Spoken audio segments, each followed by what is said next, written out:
welcome everybody. It's really fabulous to have you join us on the second of our webinars, looking at how academia, NHS and industry, startups, SMEs can collaborate around digital health. And the title of our or the focus of our webinar today is about how we can forge a strong partnership between the different sectors that really makes a difference and works in practice. And we're really delighted to have a fantastic panel today that cover all those different sorts of backgrounds and experience. So this is going to be very much an informal conversation. We haven't all got the answers. We're very much hoping that you're going to pitch in your thoughts and reflections as well, and have a chat on the chat whilst we sort of have a dialogue between us as well. So yeah, thank you so much for joining us, and we're really pleased to have you here. So this webinar is part of a Pitch-In funded programme, and I think we've got Stephen on the call, and if we have Stephen, I'm just going to invite Stephen to say a little bit about the webinar series. Good morning, everyone. I'm glad everyone could join us. My name's Stephen Potter. I'm a researcher in the School of Health at the University of Sheffield. I've just been asked to give a brief overview of the Pitch-In programme, which has kindly sponsored these series of webinars. So Pitch-In, it's quite long-winded. You can see it there on the screen. It stands for Promoting the Internet of Things via collaborations between higher education institutes and industry. And it's funded by Research England's Connecting Capability Fund and in support of the UK's industrial strategy. So the programme is being led by the University of Sheffield and also involves the universities of Cambridge, Newcastle and Oxford, plus various external partners. The purpose of the programme is to investigate the barriers to the uptake of Internet of Things technologies and of digital technologies more widely, and then to share the various lessons that we learn in the course of investigating those barriers. Just in case anyone's not familiar with the term, by Internet of Things, we simply mean the use of networked sensing devices to share data about people, things, processes in the environment, and then using that data to manage or improve the state of the world. So in Pitch-In, we've been working in 4 sectors that were identified from the outset as key, namely energy systems, smart cities, manufacturing, and health and well-being. And it's in the health and well-being sector that these webinars are being provided. And the main focus of our efforts has been to commission nearly 70, I think it is now, collaborative mini projects, each of which is investigating one or more of the barriers to the uptake of the technology in their respective sectors. So in the health strand, we've had projects that have looked at the use of Internet of Things in care homes and hospitals, for encouraging and evaluating social prescription models, for promoting mental health, for promoting exercise in schools, for remote monitoring and diagnosis of sleep disorders, just to give some examples. But it's not merely the use of the technology, but also thinking about how we analyze and share data, about acceptability and ethical concerns, about economic models for supporting the services that are built around the technology. And also, and this is where I think today's webinar is particularly relevant, how do we identify the right people to work with and construct collaborations that will see the applications from their earliest conceptual phases all the way through to deployment and beyond. And moreover, this series of webinars fits into the wider Pitch-In aim of sharing knowledge and experience, and encouraging best practice and cooperation across various communities of practice. So just to conclude, I'd like to thank Kat Easton from the University of Sheffield and Victoria Betton from Mindwave for devising and organising these webinars. They clearly appeal to some deeper need among the digital health community, as we've had an excellent response with people registered from not just all over the United Kingdom, but from all around the world. So on that happy note, I'll hand back to Victoria. Thank you so much, Stephen. Thank you for the introduction, and we're really grateful to pitch in for supporting this webinar series. And just to give you a little bit of background, everyone, this series came about through Kat and I, who have known each other for quite a long time, scratching our heads about our own sort of experiences of how we've done this well, how we've done it not so well, some of the real sort of challenges and barriers, but also, you know, how can we share learning so that we can really do good stuff in this sector, recognising and understanding the different incentives, barriers, opportunities that arise between the different sectors, and how we can work together better to achieve the ultimate aims of including health outcomes, patients' experience and clinicians' experience of working in services. So that's what this is all about, and we've got a few more webinars to come, which we'll share with you at the end of the session. Just to briefly introduce Mindwave. So you've heard about Pitch In, who are the sponsors of this webinar series. Kat and Sheffield University are co-delivering and designing them with Mindwave. I work for Mindwave, as does Ilse, who was on the webinar today. And we're a digital health company. We're a spin out from South London and Maudsley, NHS Foundation Trust, and we develop digital products and services with and for the NHS and healthcare. So we have a load of experience from doing this from the SME side of things. We started life as a very small startup.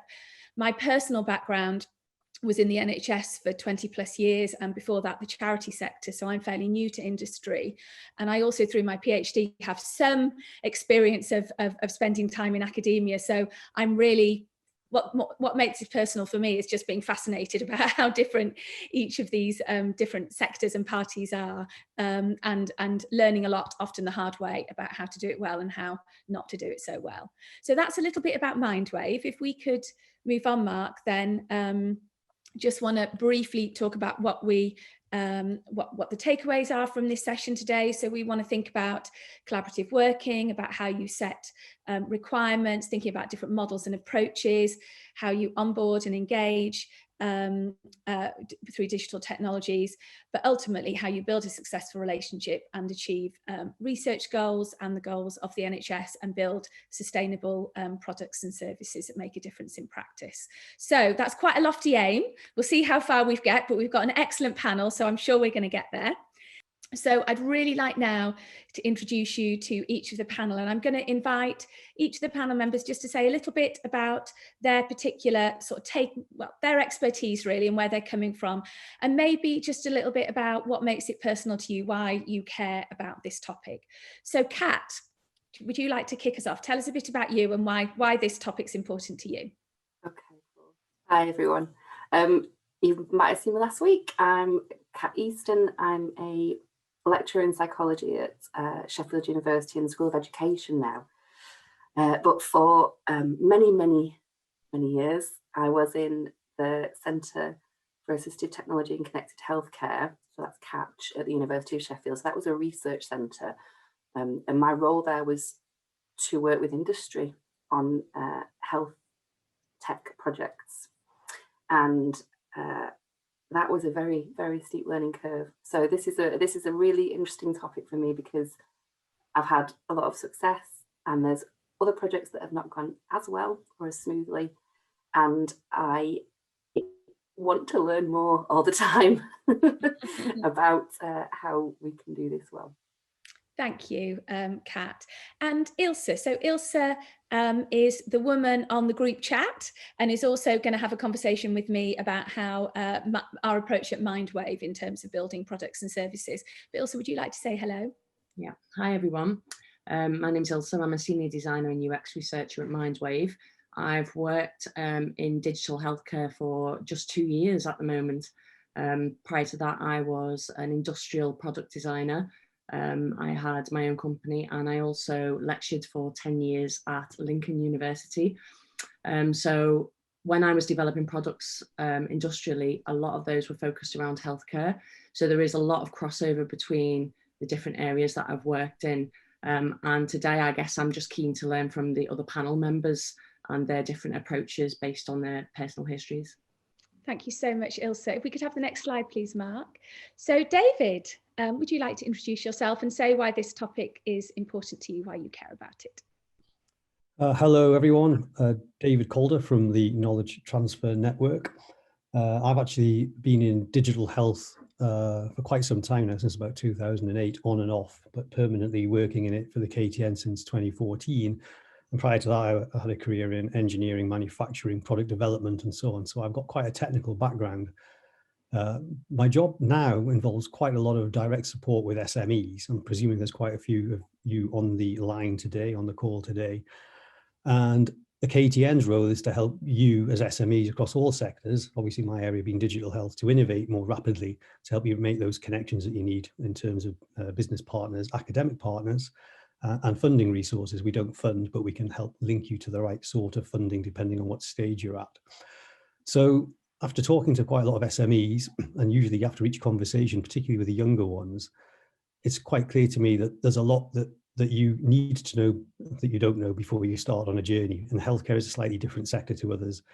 The dominant provider organisation in the UK being the NHS is not what it seems at first. So I think I can add value, and that's really what I'd like to do today, is just impart some experience, which is really just collected from people like you who've trodden the path before, entrepreneurs, about what's ahead and what to really be prepared for, and to try and save you some time and pain in doing that. Thank you, David. And it's great to have that sort of translational view that you've got. You're reminding me that someone once said to me that from a distance, the NHS looks like a big blue whale. But as you get closer, you realise it's a whole shoal of piranhas and they're all trying to eat each other. So there you go. There's an analogy for the morning. Kerry, I've known Kerry for many years, and I'm sure many of you, especially if you're in the South Yorkshire region, will know Kerry as well. And Kerry is the most networked person I know in the universe. Kerry, would you like to introduce yourself and say why this is important to you? Many thanks, Victoria, and delighted to be here. So from what Ilse said, I've just worked out the dates, and I think I've been in science and healthcare for 20 years, and I've been in the digital sector for 10 years. So hopefully that gives me some experience for the panel to bring. So I've worked in so many different organisations. I've actually worked in the NHS for a period around innovation management, in biotech, big corporate healthcare and Smith and Nephew, and then in a smaller digital agency.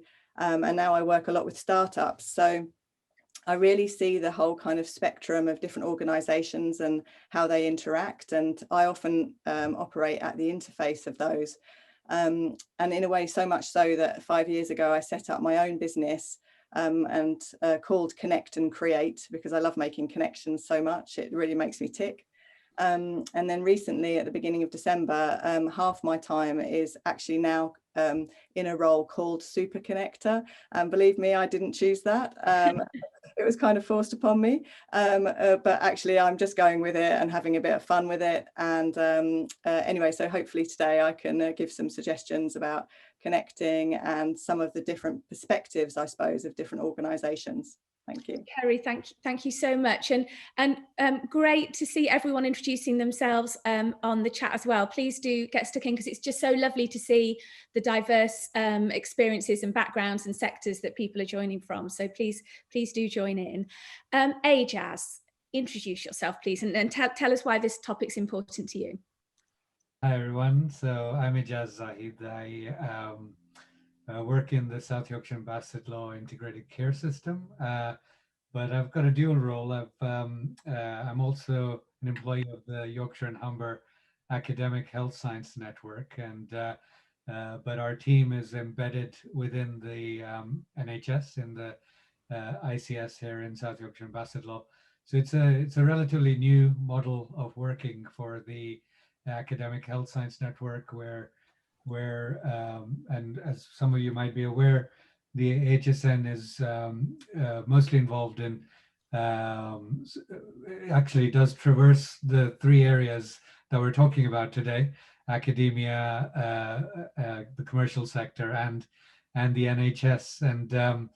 And so we're looking at a new way of engagement with the health service. And so my role primarily is to establish an innovation hub within the ICS. And the ICS here in South Yorkshire and Bassetlaw covers about 30 odd organizations. So all of the acute trusts of the NHS in the region: Sheffield, Barnsley, Rotherham, Doncaster, and Bassetlaw, the local authorities, all of the CCGs that commission services are part of it. And over the next couple of years, the ICS are going to become more formal entities, as you know, with a lot of commissioning being streamlined across the sorts of geographies that the ICS covers.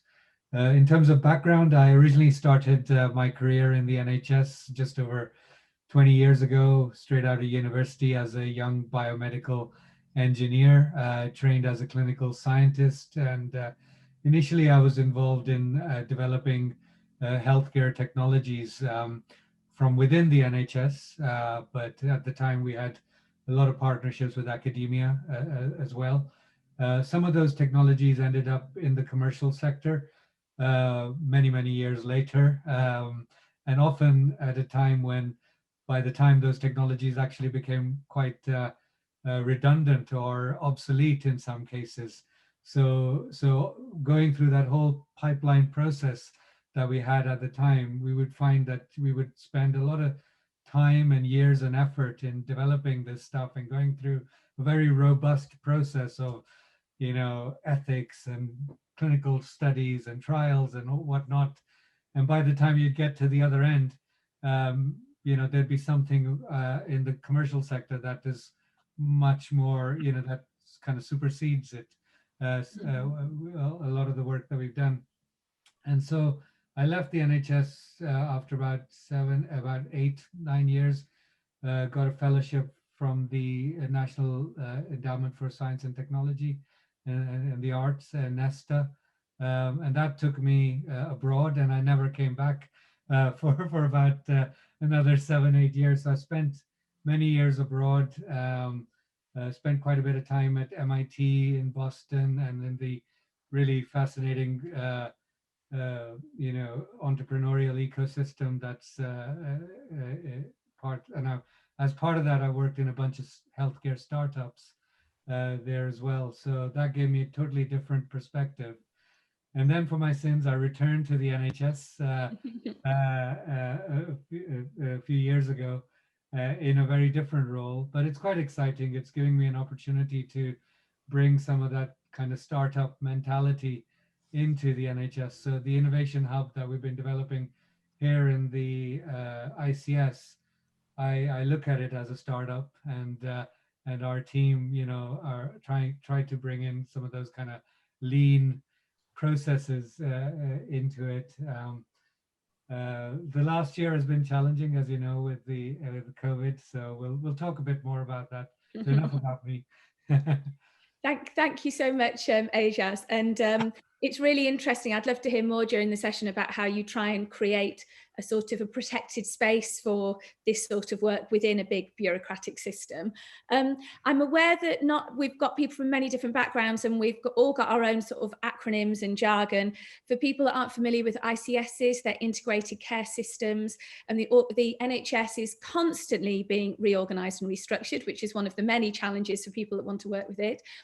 Most recently, the NHS is reorganising itself, for people that don't know, into sort of regional footprints that will be on a statutory footing in due course. And the intention, as I understand it, Ajaz, correct me if I'm wrong, is that that there's a move towards sort of procuring and working at a system level rather than simply just at individual organisational level. Have I got that right? It's a mixed bag, but yes, it's moving. That's the broad approach. Okay, thank you so much. And last but absolutely not least, we've got Luke, who's Professor of Health Services Research. Luke, would you like to introduce yourself, please, and just say a little bit about why this topic's important to you? Yeah, thank you. Good morning, everyone. I have a long history in struggle to link technology developments and industry and the real life, because that's what it really is about, to bring products to the real market.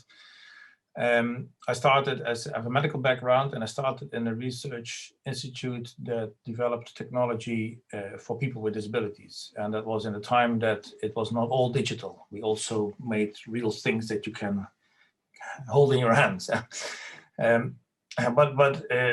Yeah, from the very beginning, I experienced it very difficult that if we came up with a new product, a new idea, a new prototype, it was almost impossible to get it to market.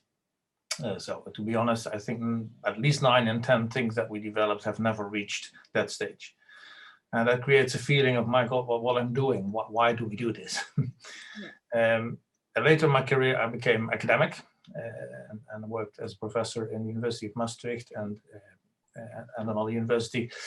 And I kept working in that same field. So we initiated at some point an attempt to do better. So we created a large collaboration, and that led to the National Center for Care Technology Research, which was a combination of 2 universities and 2 large non-university research institutes, plus 10 companies active in this field. And we created this institute where they were all members. And we thought that was going better. And to a certain extent it was.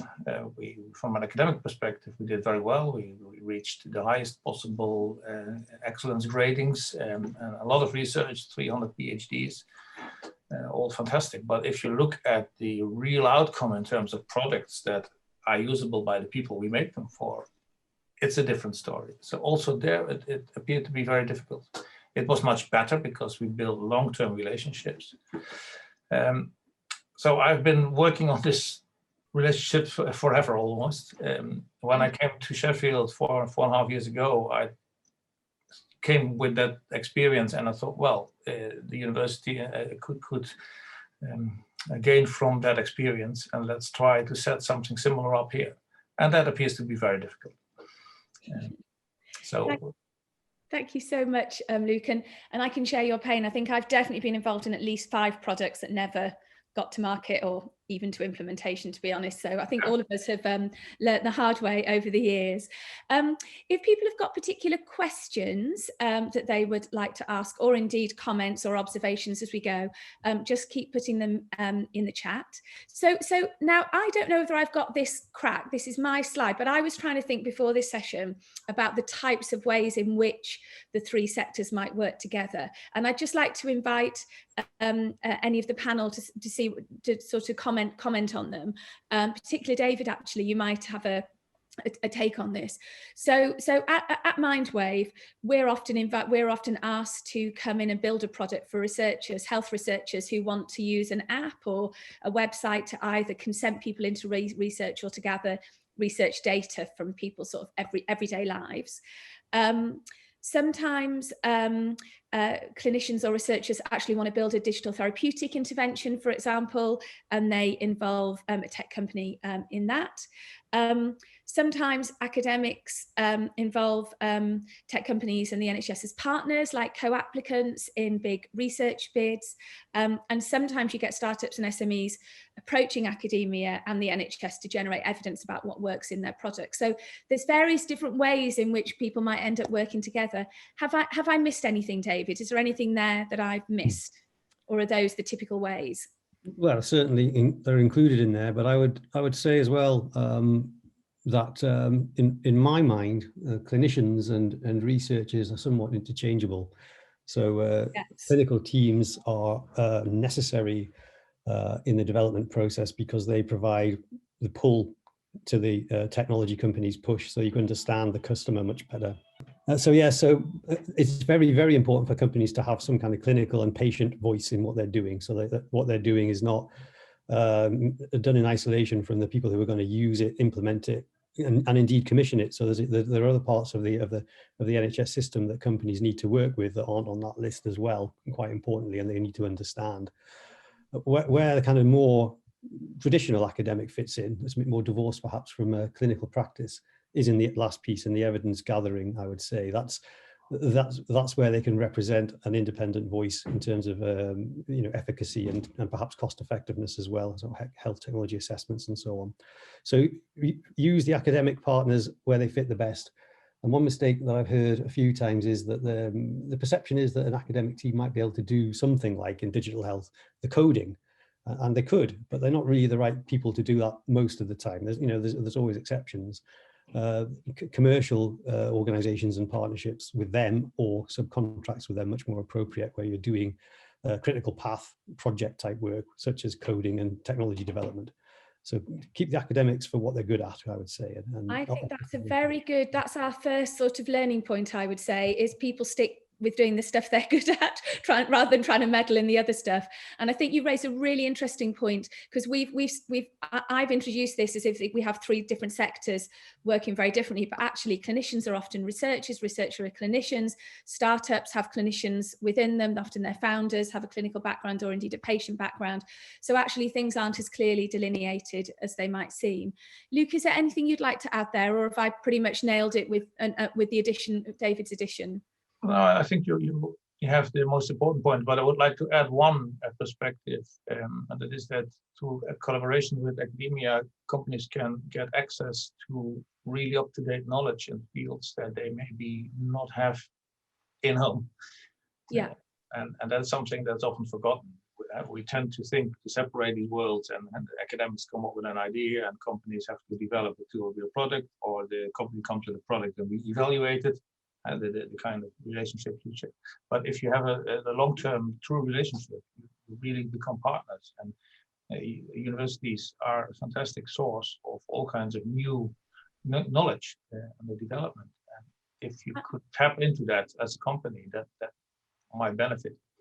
I think that's a really salient point. So an observation I have is that it's the holy trinity of like a clinician expertise, tech expertise, and academic expertise. And when you get those three things in harmony, that's when you really roll. But often at least one of those is missing, and that's when things start to really make a difference. So yeah, one of them is missing, or we separate them in time.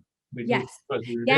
Yeah. And I think if you do that in parallel together. Yeah. And the amount of startups I've worked with haven't thought about evidence until way too late in their pathway. And if they'd thought about it at the beginning, they would be evidence informed, but also they would be in a really good position to generate the right evidence that the NHS needs to be able to purchase them for if nothing else.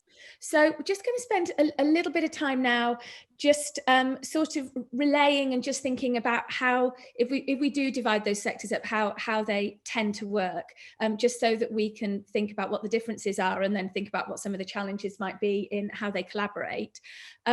This is a digital innovation pathway, which of course is not the slightest bit linear, it's anything but this is adapted from Nesta's innovation flowchart, and it just sort of broadly takes us through a sort of a typical sort of journey from sort of identifying problems and challenges, generating ideas and hypotheses, designing and developing a digital technology, onboarding and engagement, which in my experience in academia is often forgotten about. And actually, if you're not thinking about onboarding and engagement right from the get-go, you can get a little bit stuffed. Then, of course, delivering and implementing, and then the holy grail of generating evidence and sustaining. So that sort of flowchart implies that those things happen in a linear and sequential way. And what we'll obviously find out is that doesn't happen.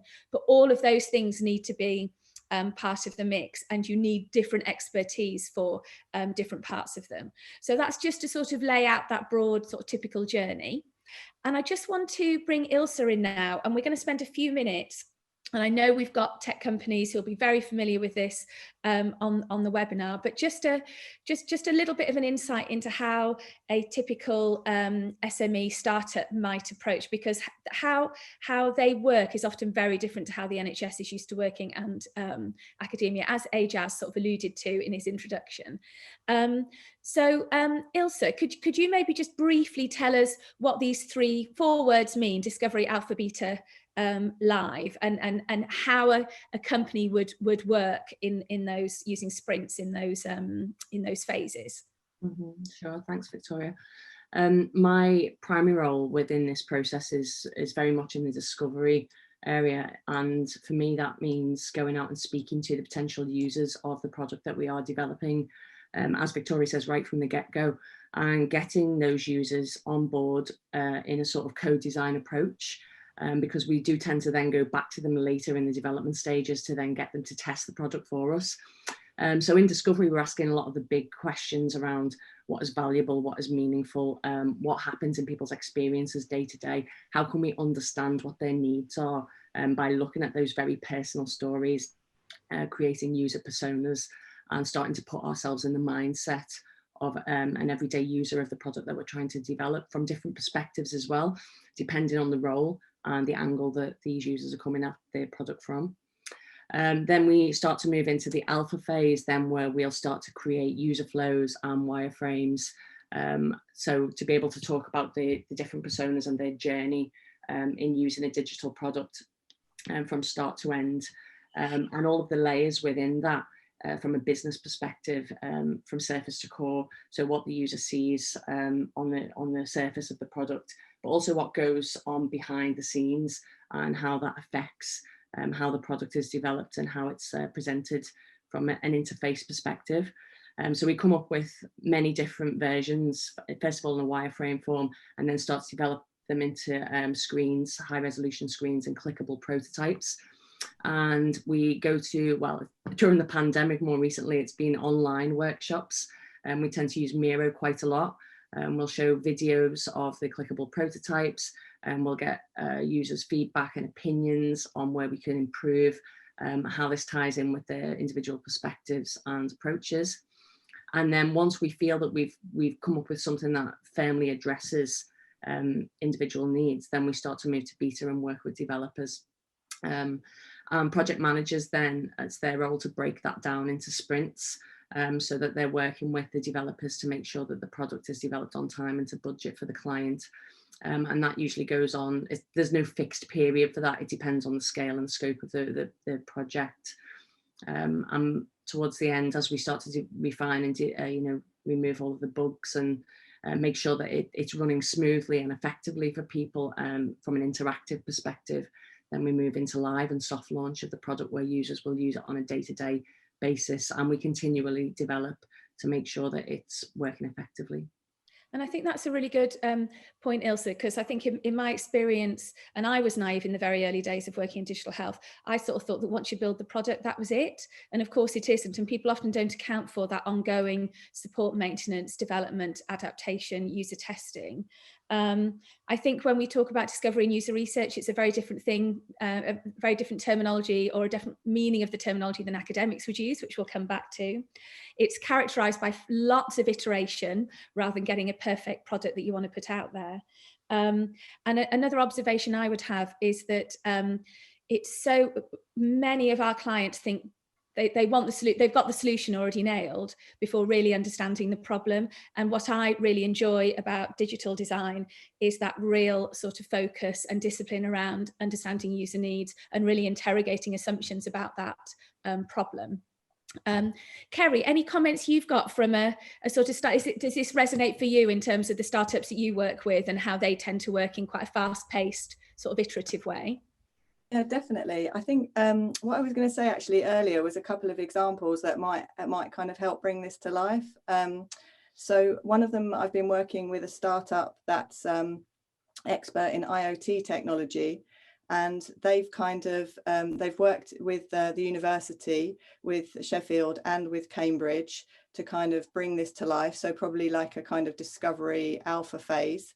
And now they have a prototype which they're beta testing. And in this situation, it's about looking at airflows through buildings and being able to identify where COVID is. It's very clever technology. So they have yet to engage with the NHS, but that will increasingly happen. And in their beta phase now, they're doing testing, live testing in different buildings, both colleges and local authorities, to actually be able to, get to a suitable phase to actually do sort of testing, perhaps within hospitals and things like that. So yeah, absolutely, it really ties in with that kind of process that I'm seeing with that, and that's with a startup and a university at the moment. Thank you, Kerry. Thank you.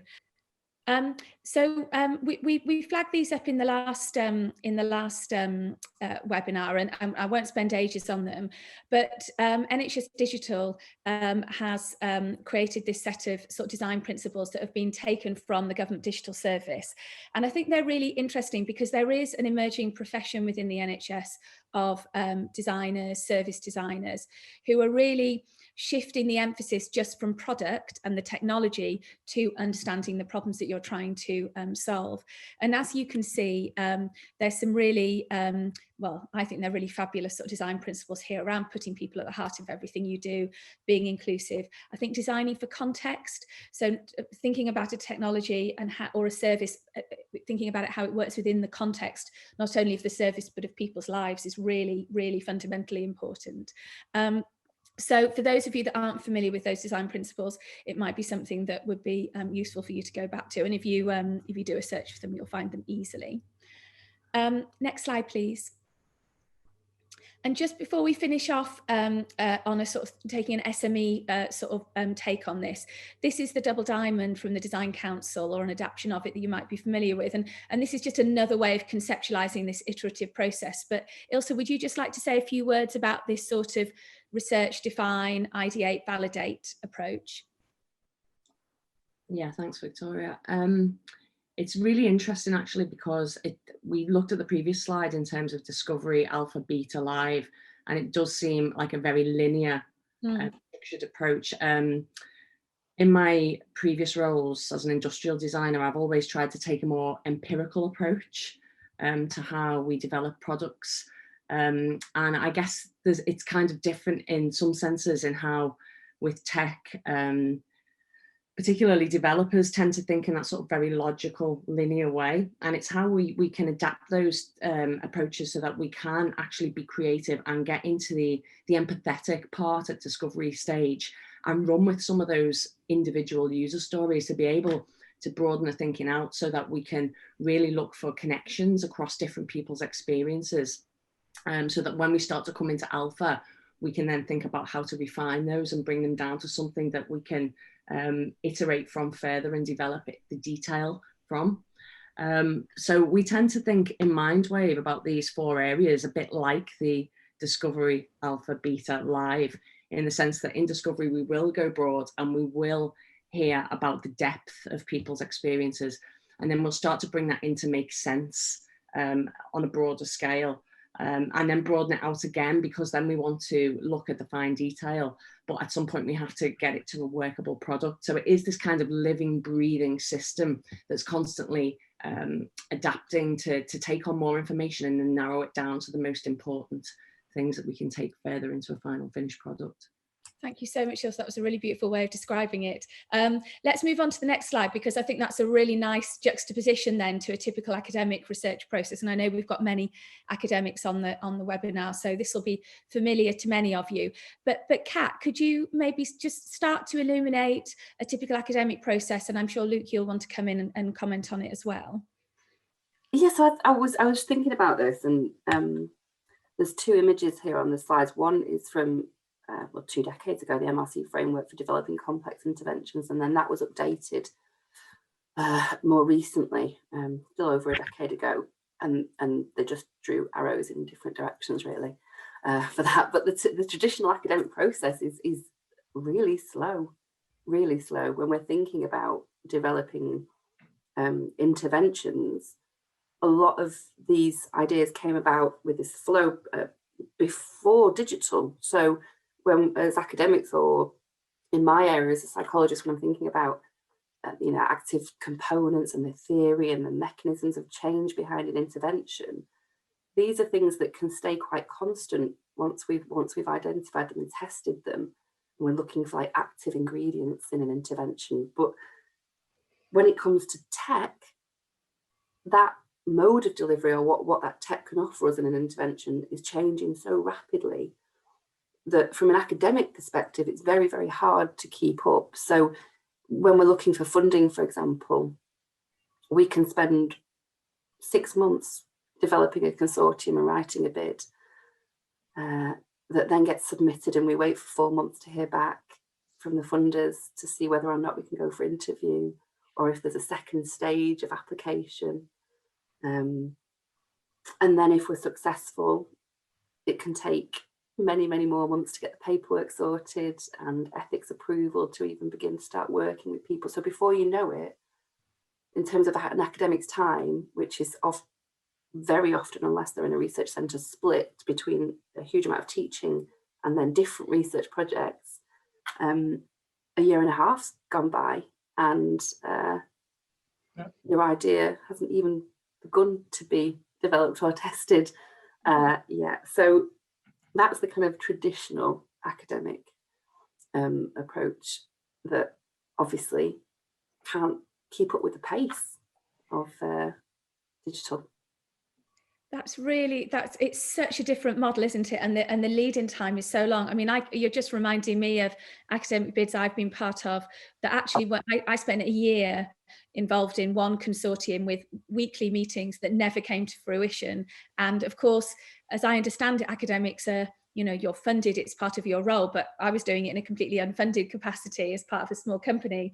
And just those sort of misalignments in terms of just the time people have got are quite profound. Luke, yeah, and it's scary as well, because I don't know what the stats are now, but not long ago it was like 1 in 20 bids you'd be successful with. And I know we've been on many together, Victoria, that have taken so much time to develop and write, and then nothing comes of it. It's Luke, anything you'd like to add to that process? Does that resonate for you, this typical research process? Absolutely. And I think we should change that fundamentally, because there are two difficult things. The time frames are absurd. It can take indeed a year and a half. And then when you get the funding, you can also not start immediately, because only then in an academic world we can start to hire people. So it can take another half year before you can actually start. And that is fundamentally different from a company. The company has to invest first and then hope to sell, and we sell first and then we hope to be able to deliver. So that's never going to work.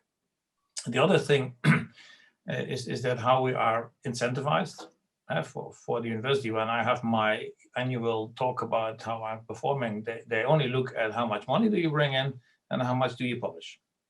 And then increasingly they talk about, is there also some societal impact? But that's our simple world. And it has nothing to do with the world of a company. It's completely out of, and the other thing is the success rates on average are below 10% at the moment in the UK. Okay. And I've been in competitions. Recently was on a panel and we had over 2,000 proposals for a call that we were able to fund about 10. So wow, you could just as well play in the lottery and then you have a similar chance.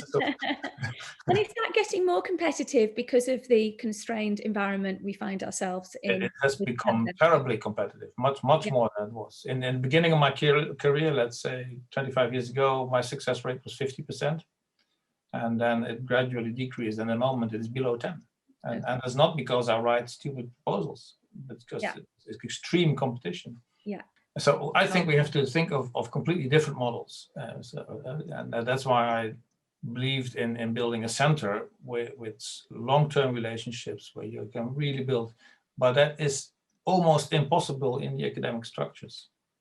So let's hold on to that, because you're trying to do something and Ajaz is trying to do something not dissimilar. So let's hold that sort of what models could we create, or are we indeed creating, that could help sort of manage some of these sort of conflicts and misalignments.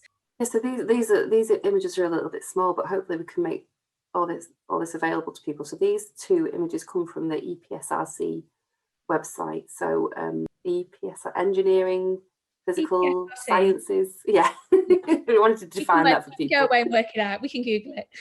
It's a techie kind of funder. So when we start thinking about digital, then obviously there's pockets of funding that need to be accessed to cover us across the lifespan, from initial kind of theory and discovery all the way through to adoption and implementation.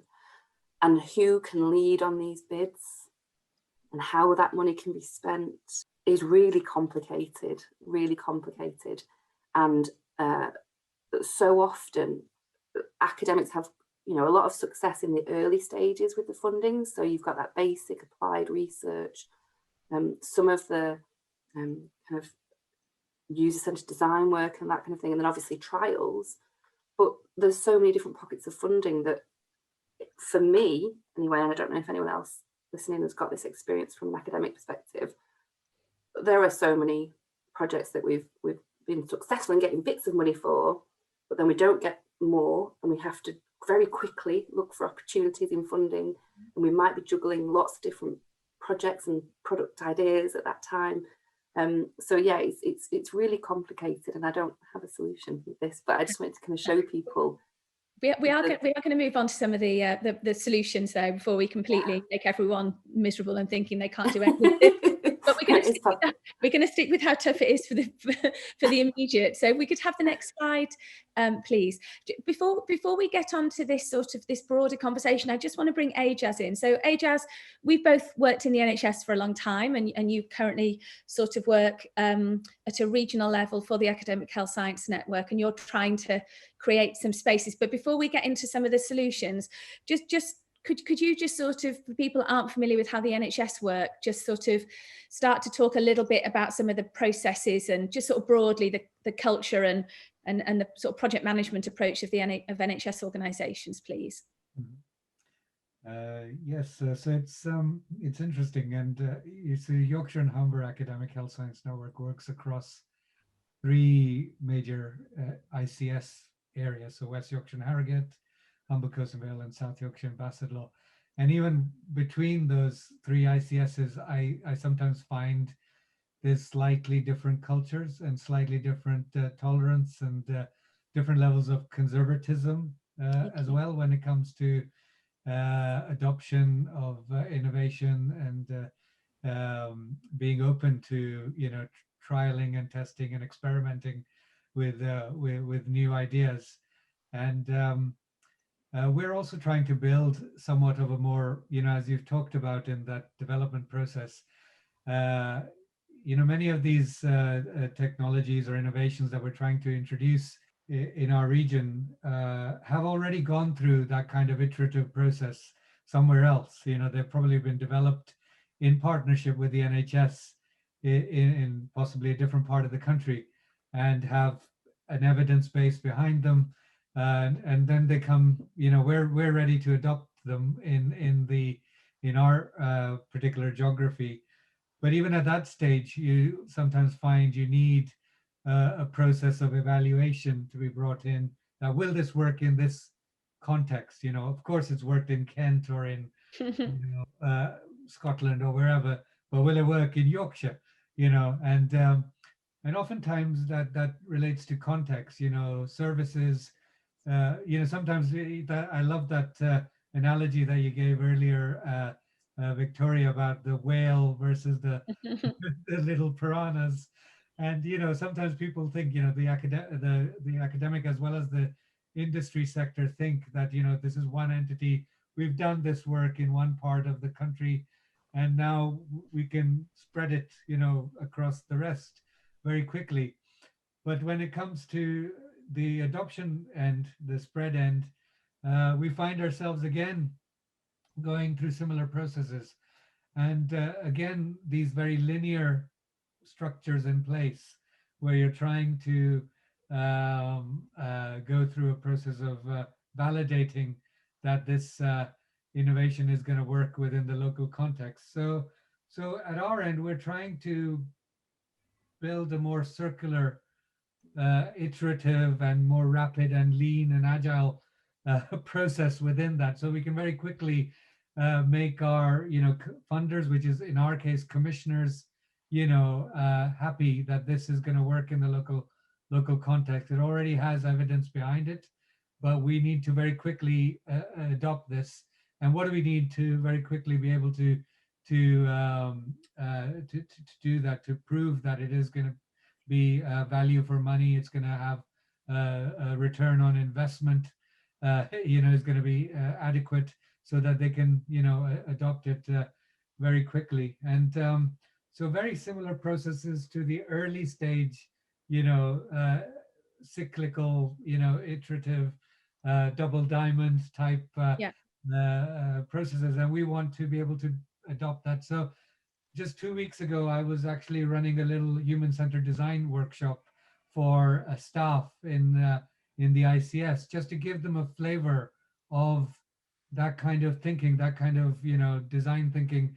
And I think it's a lexicon that needs to pervade across all strata, everybody within the health and social care sector, so that we've all got a common terminology that we can talk through. So even when startups come to us in the NHS with a new idea, or academics come to us with a new idea or process, or a adoption ready product comes to us, we can apply a similar kind of thinking that allows us to quickly adopt.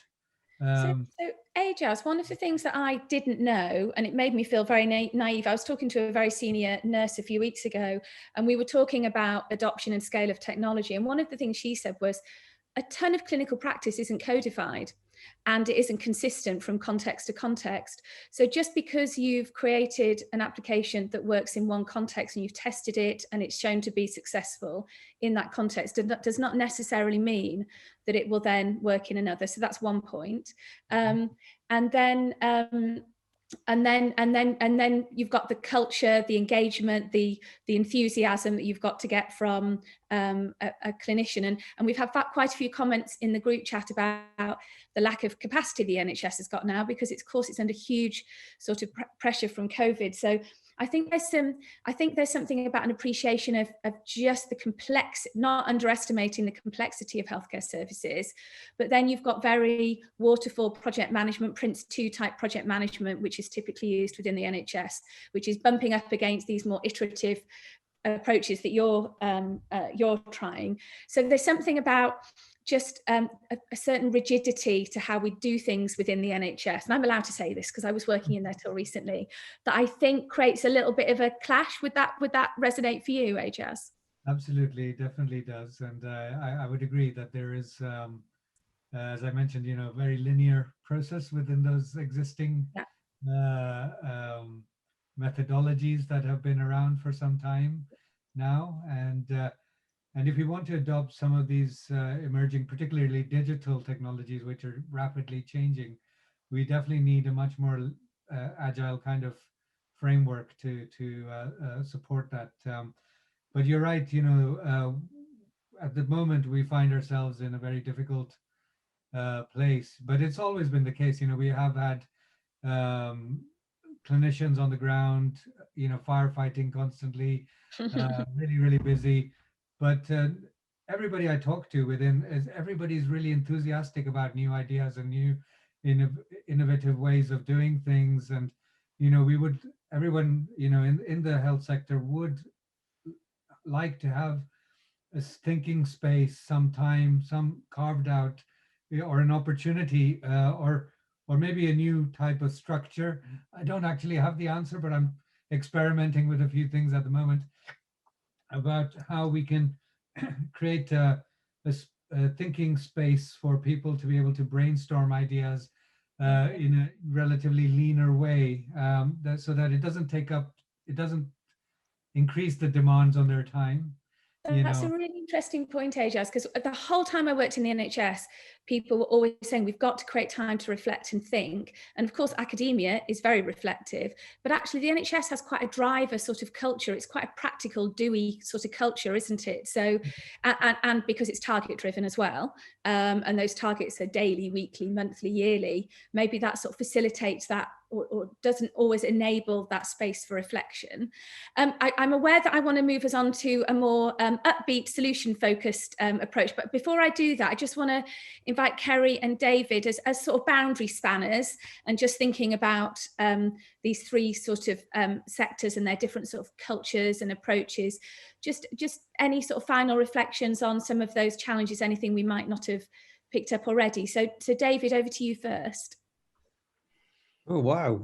Well, you've covered quite a lot about Well, that's good if we have.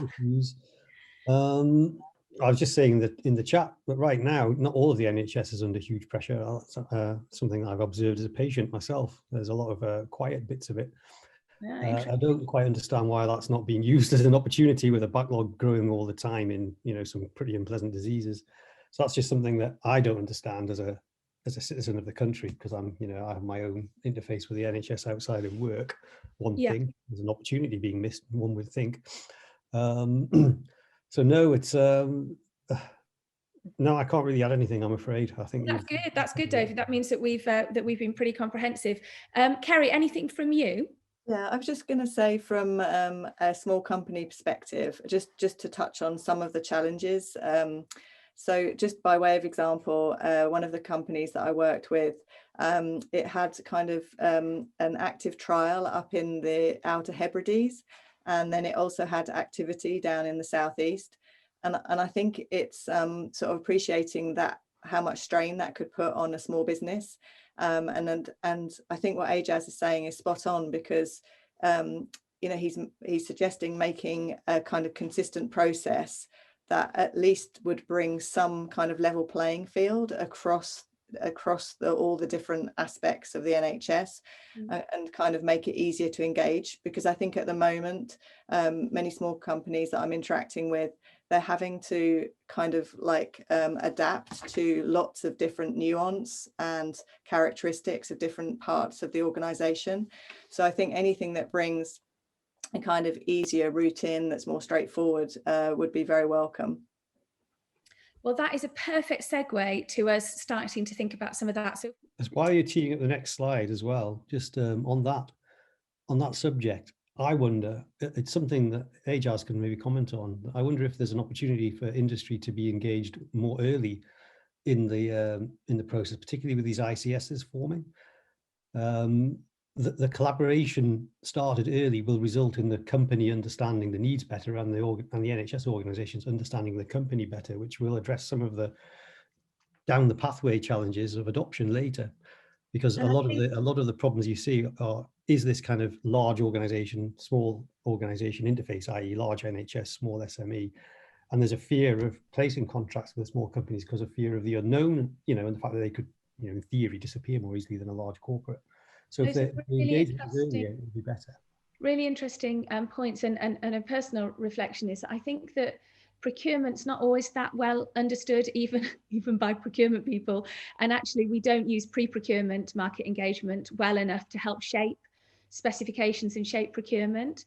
Ajaz, any comments on that sort of very early engagement, even when it's about licensing an already developed product? Yes, absolutely.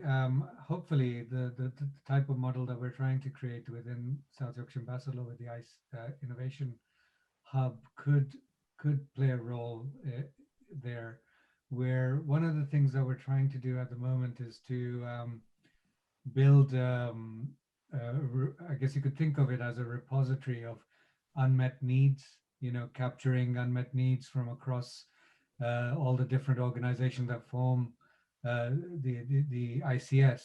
And what we're particularly interested in is common challenges and unmet needs that more than one organization or more than one place experiences, so that we can create a little, I guess you could think of it as a little consortium of clinicians or operations leads who can then brainstorm together And so if a company comes to us that whose product or early stage idea aligns with one of those unmet needs, or that group, then we could very quickly match them together so that they could then start to work together in a more iterative fashion, around building that technology or innovative process. I think that's a really interesting sort of solution or idea, which is, about the NHS organisations ideally collectively articulating their needs, problems and challenges better than they have done. And then I guess the other sort of factor is then those systems having the capacity to engage with companies to do that shared sort of ideation and development. So that's one of the things I've observed is sometimes that the NHS is able to articulate its challenges, but then it hasn't necessarily got the capacity. And I guess that's where, and we'll come on to the approach you're taking, Ajas, to try and create that sort of space for people to collaborate. Before we move on to a more general discussion about some of how we can tackle some of these things, Kat, you're going to share a example of real success about collaborative working, and you're going to share some of the secret sauce that worked for you and your team.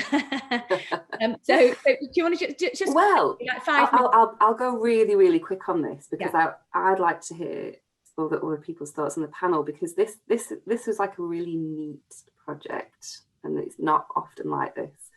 But Armagel Medical Limited were a very small company, spin out from Imperial College London, who had developed a material that was soft and pliable, but would harden on impact. And they wanted to test it in a range of areas, but one of them was in health, in hip protectors. So in wearable kind of hip protectors, that's always been a big issue in older adults with falls and hip fractures.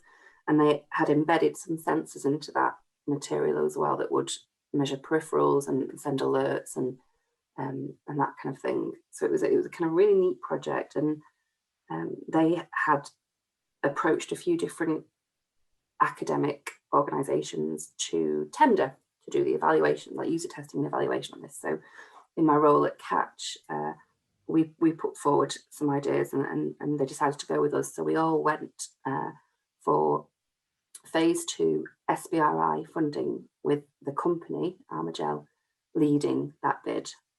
And they were successful and were awarded just under £1 million to for kind of a year period to test the product, keep reiterating all the time, and do a feasibility study. So as academics, it was really neat for us. We had access to lots of different care homes that we could work with. In my role at the time in the research centre, I could focus purely on that project. But we also had access to the clinical trials unit at Sheffield, so we could bring on board an economist, the feasibility study. And it was the first time, I think, that we'd worked in such a neat way without loads of different networking and building that long-term relationship that so often has to happen. We were just brought in for our skills in testing and evaluation. And that project went very well, and in the end it was decided based on the stats that the company didn't need a randomized control trial. The product was very low risk and extremely well accepted by users. So it was just a really kind of neat project. And one of the things that came out of that for me was that I think it's great when we can cross over boundaries, of who we are as an academic or a clinician or in an industry. But I do think what was mentioned earlier about sticking to what you do best is really important. So as an academic, I'm not trying to create a product in my role. And I just, that was a really big take home for me, to bring together a team of people who will then, the company would then take that forward for implementation and have that business plan, and they had different investors involved for the next stage. Yeah.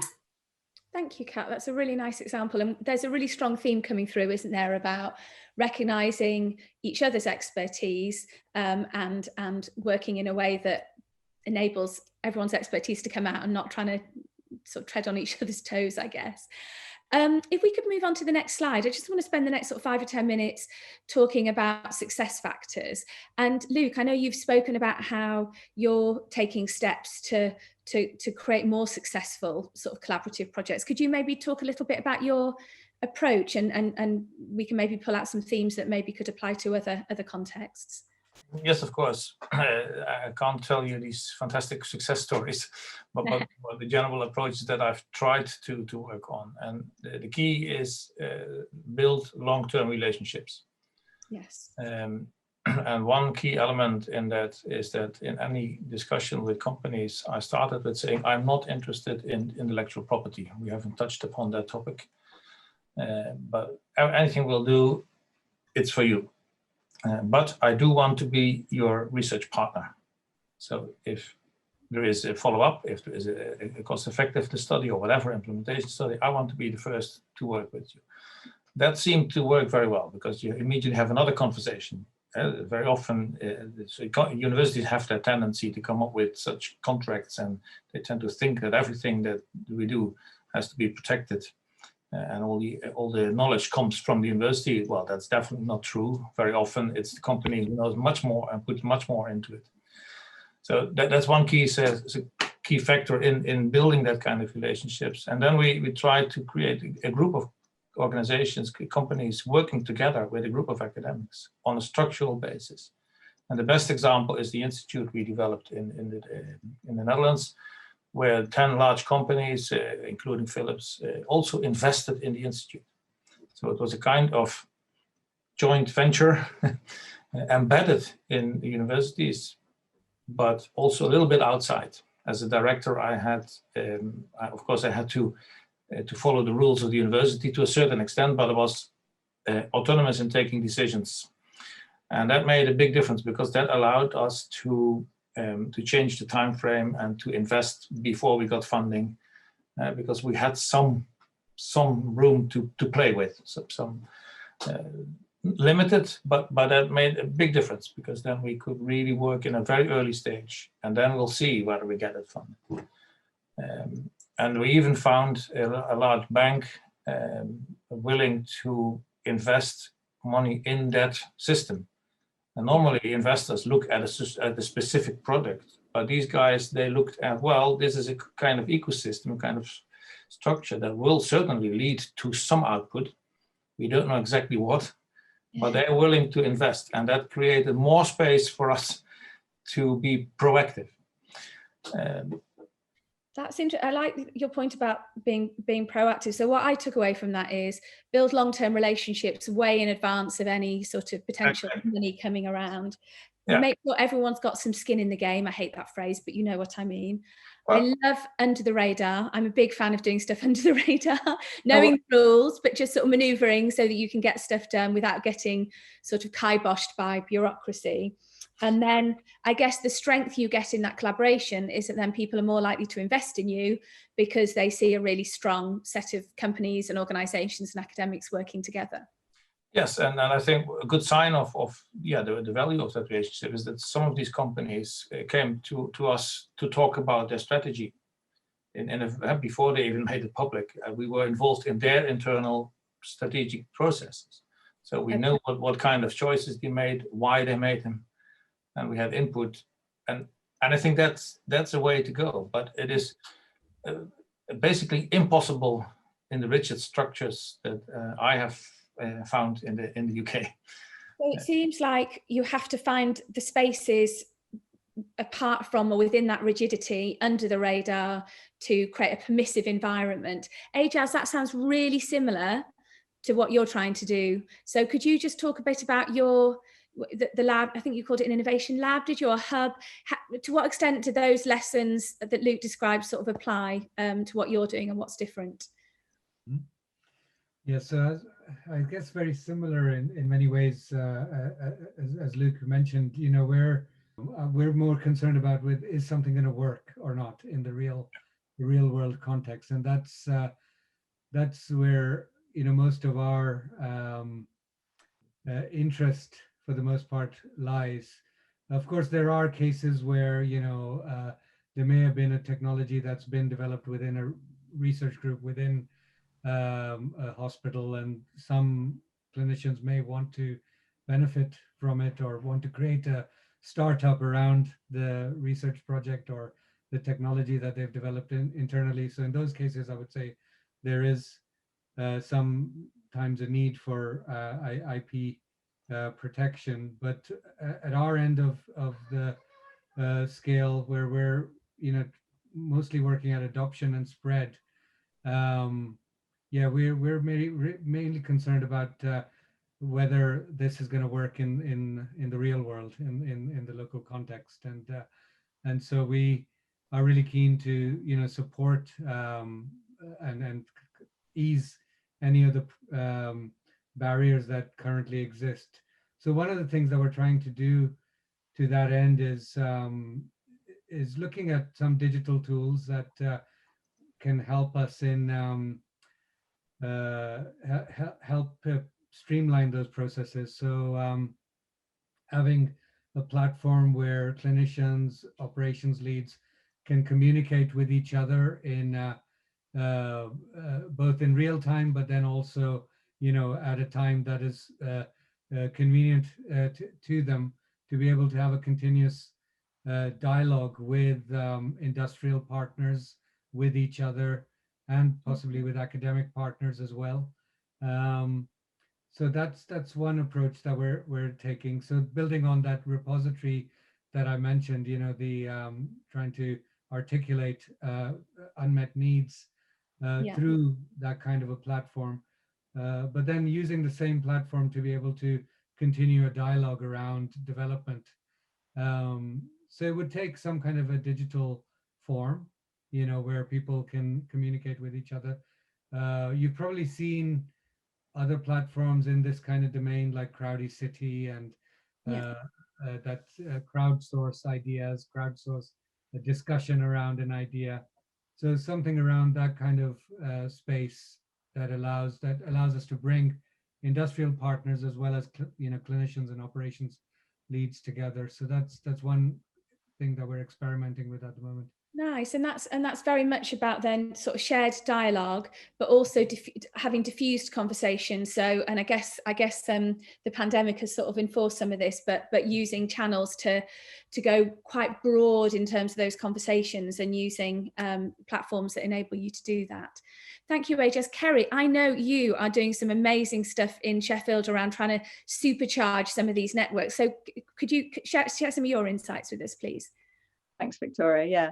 I think a big success factor for me, and something that we could really develop, is to kind of communicate the benefit of working with startups and SMEs to large organisations like the universities and the NHS. Because from what I see, when I see the engagement between them, it really helps sort of stimulate a kind of culture of innovation and an entrepreneurial mindset in the larger organisations. And I think this is something actually Ajas is trying to do within the ICS, is to have like almost a startup culture, which is a great thing to help that pervade. And I think if larger organizations can see that and embrace that, they could actually, have more of a startup mentality themselves. So such as being more agile and adaptable and being willing to kind of fail fast, that type of thing. And I think particularly these are useful skills in our sort of fast moving world, like Kat was talking about, and also, with things such as COVID, is to have that resilience and flexibility to respond. The other thing is, I think it can give, these relationships can give staff and students in a university setting, for example, that experience of different workplaces. And just having that broader experience can bring new skills to the workplace. And lastly, I think what would be great is if bigger organisations could almost have institutional champions that could support these engagements, build the relationships. And I think ultimately the linkages that are created can actually reduce organisational fragmentation, such as within the NHS.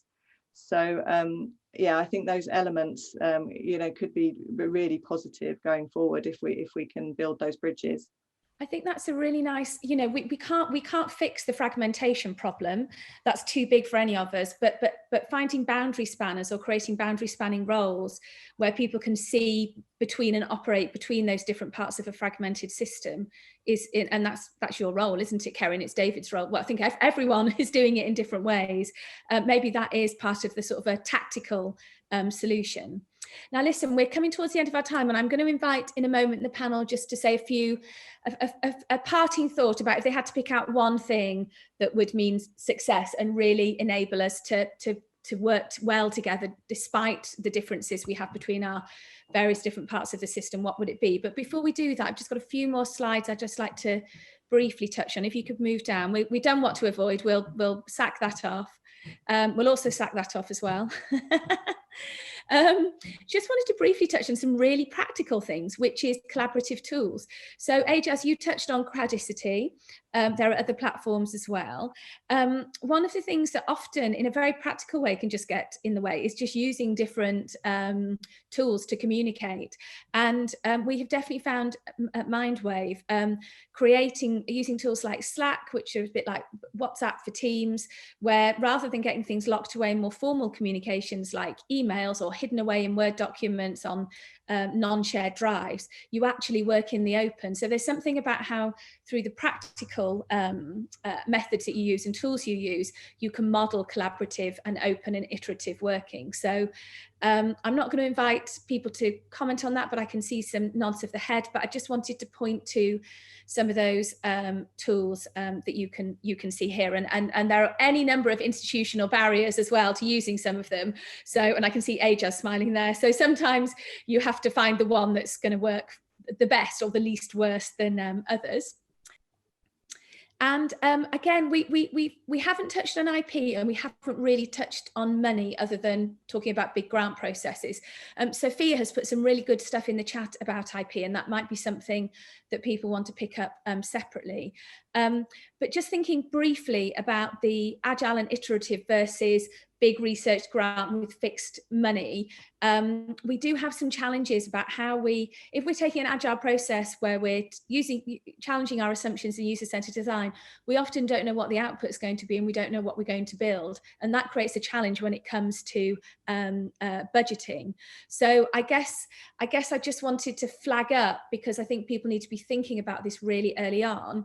How do you work when you do have to fix your scope or fix your model, when you've got changing landscape requirements? And then also just that note that, and I think we made this point earlier, that actually digital tools and services have ongoing costs associated with them around hosting, maintenance, but they never don't need looking after. They need updates, and they need to adapt as technology adapts and develops over time. So I would love to get into more conversation about that, but you're just going to have to take my word for it, people, that that's the lay of the land, and those are the things we need to think about.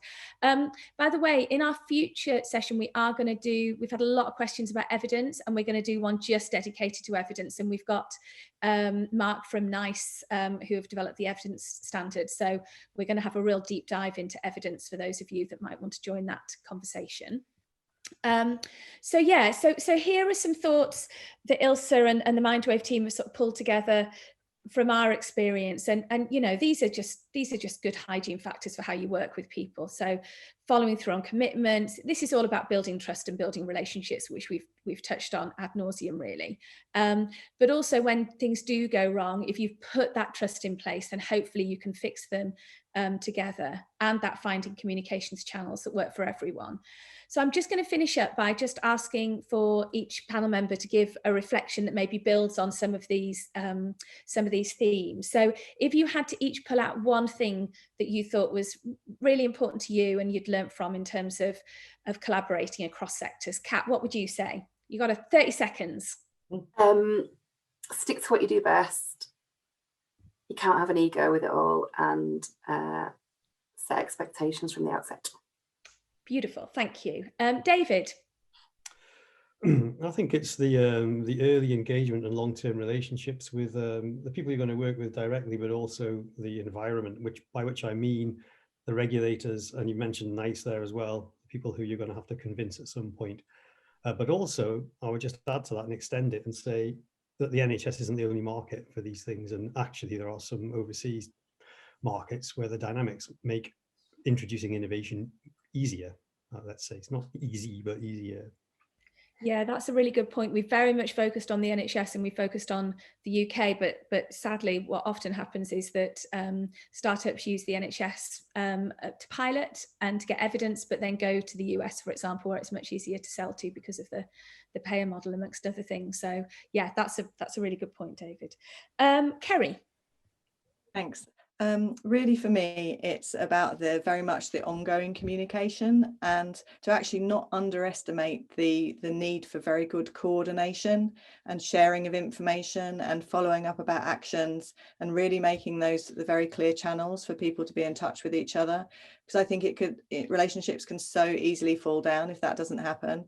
And I mean, I like to really think of, like Luke talked about, building long-term relationships, thinking of it as like a professional friendship that you really need to, you know, put work into to make it function well going forward. Oh, what a nice professional friendship. What a nice way of describing it. Ilse, from a Mindwave perspective, from a design perspective, what's key to you? Kind of on a similar thread to things that both Kat and Kerry have said, really. This idea of working in the open, some of the tools and softwares that we use that you've already shown to everybody here are highly useful. But to be able to use them effectively, I think you need to be able to let your barriers down a little bit as a person, to know when it's appropriate to use those and when to respect, you know, people's home lives and so on.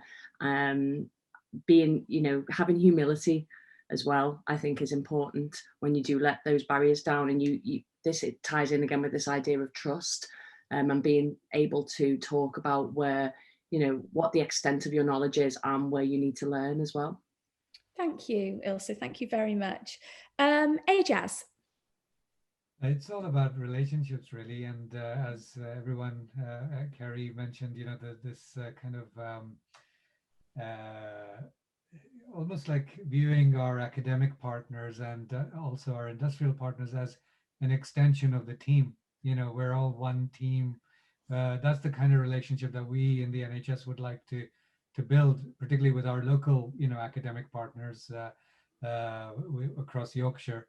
And we have struggled with that to some degree in the past, you know, where sometimes if the project isn't big enough, you know, if there's a large enough grant behind it, then some academic partners might not be able to engage. And you can see where that's coming from sometimes because of some of the administrative processes that might be behind that particular academic partner's you know, line of work, whereas other academic partners might be more agile. They might be able to engage with you on smaller as well as bigger projects, but those smaller projects sometimes lead to the bigger projects. Indeed. And those smaller projects, I find, are sometimes really critical to building those relationships, you know, those kind of long-term relationships that Luke talked about. You know, you can't just build those long-term relationships on the big ticket items. You sometimes need the small ticket items to constantly keep building those relationships. And I think that's something of a cultural difference sometimes between different academic partners in the region that would be good to reflect on, you know, and how we can improve on that. Thank you, Ajaz. And last but absolutely not least, Luke, your final reflections. Well, I support Ajaz's last point. Small things are just as important as big things. And one of the problems in academia is that we always think in a project of 3 years and at least $1 million. And that's not a good starting point. But I have 3 other points. I think the key is, and many of others had said that, is trust and friendship. And trust is a choice. It's not something that you can choose to trust. That is why I have never made a large contract in any project. At best 1 letter, and very often it's just a handshake. We're going to do this together. So that's key thing. The other is, there is more than the NHS, also mentioned already, and very often outside the NHS is a much better starting point than trying to get it into the NHS. True. And also there is more in the world than just the UK. very often, and all the big companies do that. They all start in America or in China or in India, not because, also because of a bigger size, but also because it's easier. And the third point is, don't listen only to the NHS or health services, because what they need might be fundamentally different from what patients need. And in the end, it is a patient that has to use it. And I have one very bad experience with a large project where at the end patients said, well, it's all nice, this nice digital technology, but it is not for my interest. It's just to save money for the NHS. I have paid all my life. That's a good salutary lesson to end on. And of course, building trust is not just between the sector partners, but is with patients and citizens, and that is through a user-centered design process that Ilse introduced at the beginning, for sure. Listen, this has been the second in a series of 4. Our next one is on evidence and evaluation, and then the last one is onboarding and implementation. And this is one I think that often gets overlooked, but how actually, when you've developed a digital technology, do you make sure that people want to and will use it, and it's sticky and usable and desirable. Thank you so much to an amazing panel. We came out with some really strong themes. I think we had structures, systems and organizations on one side, and relationships and trust on the other. And I think relationships and trust trump organizations at the end, and maybe that's the way we overcome some of the fragmentation that none of us on our own or even collectively are going to be able to solve. So thank you to the panel.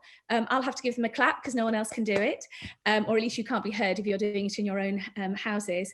And thank you so much to people that have joined the call, and to your amazing chat. Actually, you've been really active, shared lots of links and learning and information, and we do hope that you can join us for the next one. So with that, thank you very much, everybody. Have a lovely rest of the day and rest of the week, and hopefully see you at the next webinar.